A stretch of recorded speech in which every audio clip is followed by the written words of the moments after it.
Tahukah Bapak dan Ibu bahwa jumlah korban kekerasan seksual pada anak meningkat sekitar 7-9% setiap tahunnya? Tahukah Bapak dan Ibu bahwa 32% dari korban kekerasan seksual adalah anak usia sekolah dasar? Mungkinkah salah satu peserta didik kita adalah korban kekerasan seksual? Sangat memungkinkan, dan kita bisa saja tidak tahu. Ironis ya, padahal peserta didik menghabiskan cukup banyak waktu di sekolah dan kita ada di situ. Lalu, apa yang bisa kita lakukan? Untuk dapat mengetahui program atau layanan yang tepat, kita perlu memetakan kebutuhan dan menganalisisnya terlebih dahulu. Bagaimana cara memetakan kebutuhan peserta didik? Untuk memetakan kebutuhan peserta didik, yang pertama perlu kita lakukan adalah menentukan aspek atau hal apa yang ingin kita ketahui. Lalu, kita menentukan cara atau metode yang akan kita gunakan untuk mengumpulkan informasi. Dalam kasus kekerasan seksual, aspek utama yang perlu diperhatikan adalah pengetahuan dasar peserta didik mengenai diri mereka sendiri. Ada banyak cara untuk kita mengetahui pengetahuan dasar dan kebutuhan peserta didik kita di usia sekolah dasar terhadap suatu isu atau masalah. Salah satu caranya adalah melakukan curah ide secara klasikal. Untuk curah ide atau brainstorm ini, kita perlu menyiapkan alat bantu visual dan sederet pertanyaan pemantik yang akan kita gunakan.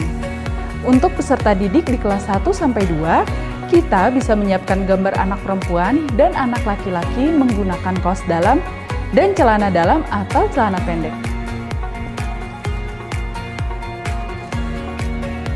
Sebagian anak mungkin akan malu melihat gambar ini atau mungkin ada yang jadi penasaran dan saling menggoda. Tidak apa Bapak dan Ibu, ini malah bagus karena jadi menstimulasi sensori dan keinginan mereka untuk tahu lebih lanjut. Lalu berikutnya kita siapkan pertanyaan-pertanyaan pemantik seperti apa saja yang kamu lihat? Apa persamaan dari kedua gambar ini? Apa perbedaannya? Bagian tubuh mana yang menurut kamu boleh dipegang oleh orang lain? Kenapa boleh atau tidak boleh? Apakah ayah ibu boleh memegang bagian tubuh yang tidak boleh dipegang? Kenapa boleh atau kenapa tidak? Apa yang seharusnya dilakukan apabila ada seseorang yang memegang bagian tubuh yang tidak boleh dipegang tadi? Karena ini bagian dari pencarian informasi, Bapak dan Ibu tidak perlu membenarkan atau memberikan klarifikasi dari jawaban mereka. Kumpulkan saja semua jawaban dari peserta didik dan silahkan membuat pertanyaan tambahan apabila dibutuhkan. Tunggu, kalau saya sedang memandu curah ide di depan kelas, lalu bagaimana saya bisa mengingat jawaban-jawaban anak-anak tadi? Kita bisa berkolaborasi dengan guru-guru lain untuk membantu mencatat atau merekam jawaban anak-anak. Pastikan peserta didik kita tahu ya kalau kita merekam mereka selama kegiatan. Ada satu lagi cara yang dapat kita lakukan untuk mengetahui kebutuhan peserta didik kita, yaitu dengan melakukan kegiatan kelompok kecil di dalam kelas. Untuk kelompok yang lebih kecil, kolaborasi kita dengan pendidik atau guru lain menjadi sangat penting. Karena setiap kelompok harus terdiri dari satu pemandu dan pendidik lain yang bertugas mencatat respon dan jawaban peserta didik. Nah, apa yang perlu kita siapkan? Kita perlu menyiapkan gambar anak perempuan dan anak laki-laki mengenakan baju dalam.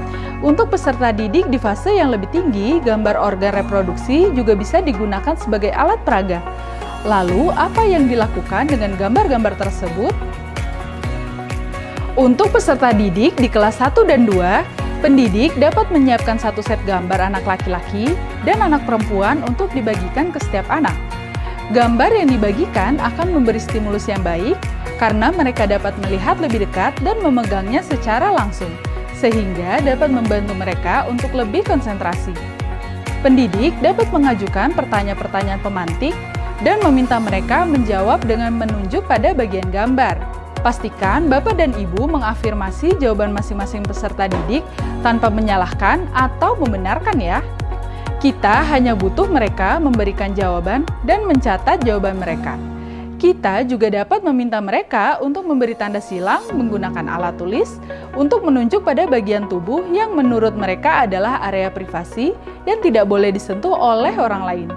Setelah informasi yang dibutuhkan sudah didapat, Bapak dan Ibu dapat mengumpulkan kembali gambar-gambar tersebut sebagai bahan untuk menganalisis kebutuhan peserta didik kita. Kegiatan dapat ditutup dengan menanyakan kepada peserta didik, apakah ada hal yang ingin mereka tanyakan atau ketahui lebih lanjut. Catat pertanyaan-pertanyaan mereka untuk kita jawab di kegiatan berikutnya.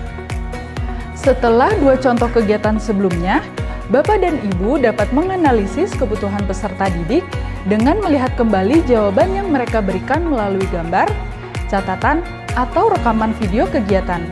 Kumpulkan dan klasifikasi informasi apa saja yang sudah mereka ketahui dan pahami dengan benar, mana yang masih miskonsepsi, dan informasi lain yang didapatkan. Dari informasi tersebut, Bapak dan Ibu dapat mengidentifikasi kebutuhan mereka untuk kita gunakan dalam merencanakan kegiatan apa yang perlu dilakukan lebih lanjut. Lalu, bagaimana cara menyusun rencana kegiatan layanan dasar sesuai kebutuhan?